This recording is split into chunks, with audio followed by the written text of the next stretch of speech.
এবার যে খবর দিকে চোখ রাখবো, দুই ভাইয়ের মধ্যে পারিবারিক বিবাদ, সালিশি সভায় গড়হাজির থাকার কারণে বাবা এবং দুই ছেলেকে বেধড়ক মারধর, পরে ওই পরিবারকে এক ঘরে করে দেওয়ার নিদান গ্রামের মোড়ল মাতব্বরদের বিরুদ্ধে।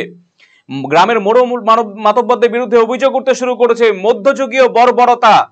হরিশ্চন্দ্রপুরে মধ্যযুগীয় বর্বরতা, ফের সালিশি সভা এবং এক ঘরে করে দেওয়ার নিদান দেখা গেল মালদার হরিশ্চন্দ্রপুরে। দুই ভাইয়ের মধ্যে পারিবারিক বিবাদ ছিল, সেই পারিবারিক বিবাদের জেরে সালিশি সভা ডাকা হয় এবং সেই সালিশি সভায় গড়হাজির থাকার কারণে বাবা এবং দুই ছেলেকে বেধড়ক মারধর করা হয় এবং পুরো পরিবারকে এক ঘরে করে দেওয়ার নিদান দিলেন গ্রামের মোড়ল মাতব্বররা।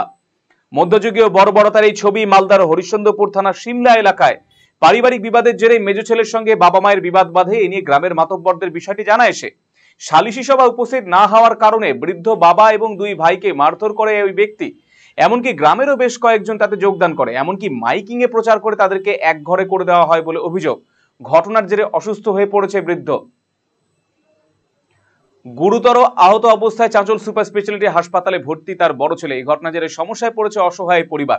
এ নিয়ে হরিশ্চন্দ্রপুর থানা দ্বারস্থ হয়েছে পুরো পরিবার।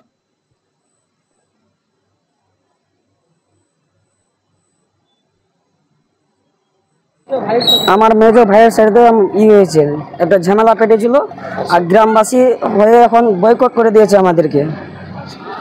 তো কি রকম বয়কট করেছে আপনাদের? কারোর সাথে কথা বলতে পারবো না, কিছু করতে পারবো না, কারো জমিতে যেতে পারবো না, জমিতে পানি দিচ্ছে, মাগনাতে জল দিচ্ছে না, এগুলোই বয়কট করে রেখেছে। অপরাধটা কি ছিল? আমাদের কিছু অপরাধ ছিল না, আমার বাড়ি গন্ডগোল ছিল, আর সেই জন্য বয়কট করে দিল। হ্যাঁ। আপনারা কি এখন কি অবস্থায় রয়েছেন? আমরা এখন নাথিন অবস্থায়, আমরা কিছুই করতে পারছি না। আমার দাদা কোথায় আছে এখন? আমার দাদা এখন চাঁচল হসপিটালে ভর্তি আছে। আপনার দাদা কি মারধর করা হয়? হ্যাঁ। কে মারধর করে? আমার মেজো দাদা। আর কে কে মারধর করে? আর গ্রামবাসী শার্ট পায়ে তারপরে আমার দাদা এসে মেরেছিল। আবার আপনার বাবা? দেখেন, আমাদের সরকারের একটা আইনি ব্যবস্থা আছে, যেটা প্রত্যেকটা ক্ষেত্রে সামাজিক বিভিন্ন সমস্যার ক্ষেত্রে যেটা ফলো আপ হয়, তার সঙ্গে সঙ্গে কিছু কিছু সামাজিক ব্যাপার থেকেই যায়, যেখানে হয়তো আইনি জটিলতা থাকলে প্রথমে সামাজিকভাবে মেটানোর সেটা চেষ্টা করা হয়, সবসময় থানা পুলিশের কাছে দৌড়াদৌড়ি না করে।